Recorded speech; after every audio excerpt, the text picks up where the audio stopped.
401k. Most 401ks, they're going to match something. Most. Now, some places don't. It's just a vehicle for you to put away your $100 a paycheck or whatever it is that you're putting it in there. But most places will match. They may match up to 3% of what your salary is. They may match up to 6% of what your salary is, depending on the place. Some places also they'll match. They'll allow you to invest that much, and they'll match it, whatever their matching is. So their matching could be 50 cents on the dollar. So if you save $10, they're going to give you $5. That's 50 cents on the dollar. Some places match you dollar for dollar. You save $10, they give you $10. That's free money. That's 100% return on it as it sits. That's 100% return.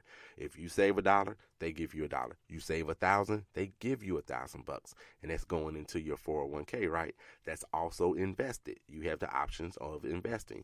You can invest conservatively. You can be aggressive. You can do a mutual fund. You can do a bond. All of these different things that may seem confusing if you've never dealt with them, but they're really not.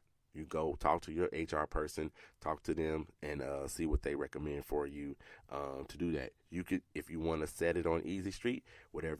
Now they have age-appropriate investing, if you will. So if you're 20 years old, they put you in a fund that says you're going to retire in 40 years. We're going to put you in this 40-year fund. It's aggressive right now, and it'll get more conservative as the years go, and you get closer to retirement. If you're starting it and you're 50, and you're going to retire in 15 years or 10 years or 12 years, then it's not as aggressive. They don't want you to risk losing any money. The more aggressive you are, the more risk there is. But again, possibly the more reward. That's the point of it. So 401k, if you're not in a 401k, you need to get in your 401k, even if you just do it minimally. And I've told this story probably before, but let me tell you now. So my first job that offered a 401k when I wasn't working part-time and all that stuff, that offered a 401k, I invested. I did $50 a paycheck, I think. I was able to do it. I didn't have to do percentage. I was able to say, I want $50 to come out per paycheck, paid twice a month. That was $100. So I did that for 12 months. This particular company got bought out. Still stayed employed, but we got bought out, so they switched. We went to a new company. Now, I don't know this new company as well, so I stopped participating in the 401k. I want to see what this company is about, what their stock looks like, all this kinds of stuff. So I stopped it, but I had did it for 12 months. So that $50 per paycheck, paid twice a month, was $1,200. So I had that $1,200 in my 401k, got bought by the new company. They put it in their fund, and several years later, all I invested was $1,200. Me personally, they paid me whatever it was. I don't remember what the match was, but I invested $1,200 personally. And when that particular fund, that 401k, got to $10,000, now I invested $1,200. But at the end, when it was $10,000, that's when I took it and moved it. So I didn't take it, put it in my pocket, but I just moved it somewhere else in a different 401k because I was a different company then. But that is a nice profit for it was probably less than 3 years. So that's a pretty nice profit. So make sure you do your 401k. That's one vehicle for you. IRA. Yes, an IRA. It's an individual retirement account. So if you don't have a 401k or a 403b at your job, you can create your own IRA. You can go to an investment house, whether it's a Fidelity or Edward Jones or whoever it is you want to go to, your cousin, he does them, whatever it is, State Farm, wherever. You can get an IRA. You can get a Roth IRA. So an IRA is an individual retirement account. You pay money, you set it up, you are saving money and investing in your own self, basically, in your IRA. You can have a Roth IRA where the Roth portion is after tax. So you get your paycheck, then you make the payment to it. The IRA, the regular one, the traditional IRA, is when they take it pre-taxed. So before, just like your 401k, they don't tax it. They take that money and it's invested. The Roth IRA is after tax. So you got your paycheck after FICA and everybody else and their mama got their part. Then you have this money. You invested in your Roth IRA and it's after tax. The benefit for after tax or the Roth IRA is the fact that you've already paid taxes on it. So when you go to get it, at whatever age it is you decide to get it, if you wait till you're 62, 65, 72, whatever it is, when you wait to and you get it, you don't pay taxes on it at that time. You don't pay taxes on it at that time. That's the advantage of a Roth IRA. In a traditional IRA, it was pre-tax before. So when you decide to go get that money at whatever age, again, 52, 62, 72, whatever age it is, they tax it at that particular point in time. So a Roth IRA or in a regular individual retirement account is a place for you to save. Now, let's talk about some like things that you can get your hands on right away. 401k, 403bs, IRAs, you might not be able to get your hands on right away. I mean, you can get it and it'll cost you. You got to pay penalties for withdrawing early and things of that nature. But let's talk about like emergency savings or savings for that vacation or whatever it is. Here's what you want to do as far as automatic savings is concerned. Checking and savings account. All right. So this is something you can do for yourself. Automatic savings. Whatever bank you are. We talked about banks versus credit unions. Whatever bank you're at or whatever credit union you're at, you should have the ability to automatically save.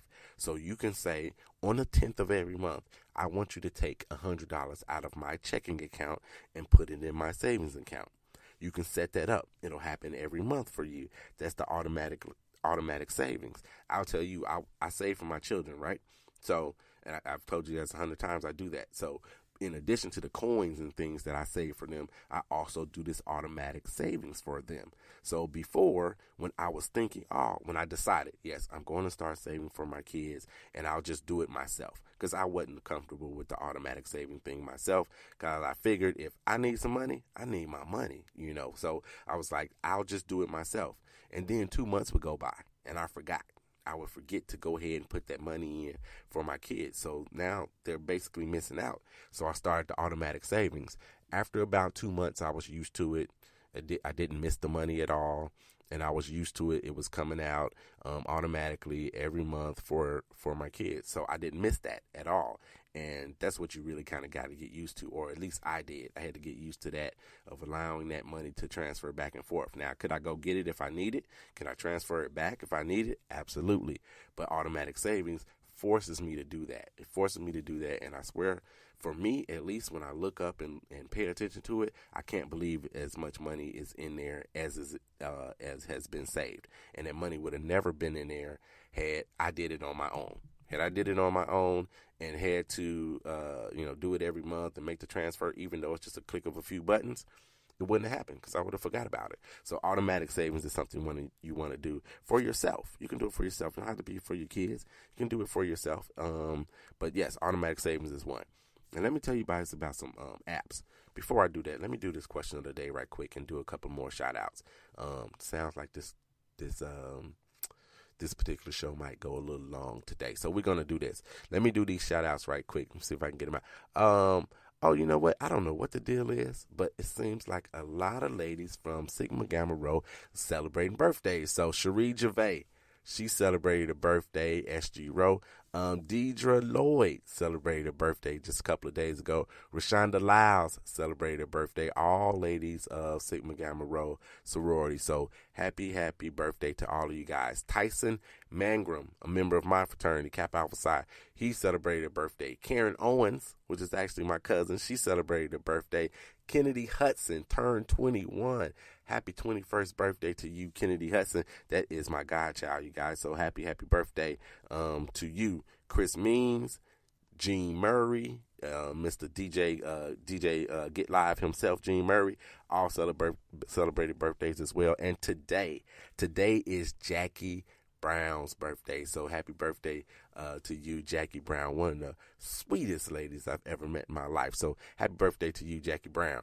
All right, so let me do this question of the day, and then I'm going to give you some of these apps that you need to look at to help you with your savings. Question of the day came from Sarah from Minnesota. And you can be part of this too. Send me an email, 800@creditscoreman.com. Send me an email. Your question might make the show. I'll answer it directly to you as well. So Sarah wrote in, I listen to your show often, even though I have a good credit score. I don't really know how I got it, but I pay my bills on time. I've heard you talk about authorized users before. Someone I recommended listen to your show came to me and asked me to be an authorized user to help them with their credit. I'm apprehensive. Should I allow this? Well, Sarah, this sounds like a Dear Abby letter to me, if some of you guys know Dear Abby. So Sarah, once, thank you for listening to the show. I truly, truly appreciate it. And I understand your apprehension. I would be apprehensive too, because the fact of the matter is, you know that this person has a credit issue because they didn't pay their bills on time, they had bad luck or whatever it is, but they've got an issue, so you're apprehensive about doing it. Now, it's not like co-signing. It's not like co-signing for this particular person or whatever, where you're actually on the hook for something that they do. If you're not on the hook for something that they do or don't do.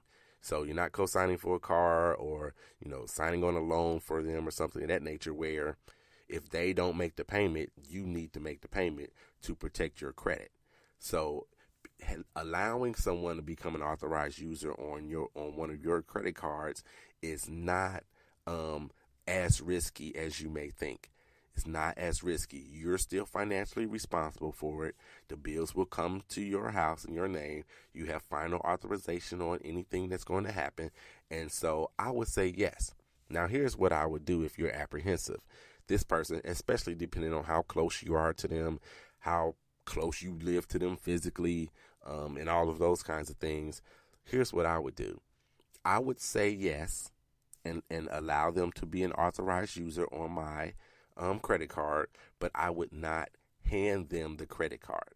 When you make them an authorized user, you're the person that has to call the company and say, hey, I want this person to be an authorized user, and give them the information.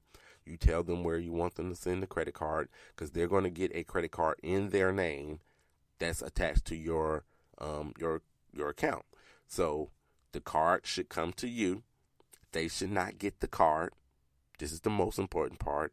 They should not get the card at all. Do not give them the card if you're apprehensive. Now, this isn't a dig on them necessarily, but you're protecting yourself, and your purpose for doing this was, from what you wrote me, was to help them with their credit, not so they can have access to your account, not so they can go out and buy a dress on it or use it for emergency purposes or whatever. So then you keep the card, and then they'll get the benefit of all the great payments you've made on it, how long you've had it, and all of those things as well. So as the person that's allowing the authorized user to go on your card, I would say yes, you go ahead and do it. Even though you're apprehensive, go ahead and do it. Make that your good deed. Never let them live it down that you helped them with their credit in more ways than one. Because one, you referred them to the 800 Credit Score Man show, so they've been listening. They're now actively trying to do something with their actual credit, do something positive with it, and then they came to you for help, and you helped them in there. So you can hold that over their heads forever. So Sarah, I'm just kidding. Sarah, thank you so very much. Thank you for calling. Thank you for sending in your email. You guys email me, 800@creditscoreman.com. If you've got questions about anything when it comes to your credit, you've got questions, send those to me. And then you can contact me on any of those social media platforms as well. 800 Credit Score Man on Facebook, Getting Credit Score Comeback, the Facebook group, Credit Score Comeback, getting that group. You can do Twitter at Credit Score_Man on Twitter. So yeah, contact me, guys, if you got questions. Please send in your questions. That's the best part of what I do as far as I'm concerned. All right, so let me get to these apps for you guys that'll help you with your credit. So here's a few apps before we get out of here. Here's a few apps for you. So apps for saving is an app called Chime, Chime, Chime. This app, you set it up and then you forget it. So you set it and you forget it. You can send 10%, for example, of your paycheck to your savings to your savings when you do direct deposit. Your regular part will go into your checking account, and 10% will go into your savings. You can also do roundup, and this is one of my favorite things. You can do roundup. Roundup is, for example, if you use your debit card that's associated with Chime, you use your debit card and you buy something and it costs $10.15. The transaction for you will read $11. That makes it easy too for you to balance your checkbook. I hope you're balancing your checkbooks out there. It makes it $11. So what happens to the 85 cents? So you bought $10.15 worth of stuff, and that 85 cents, what happens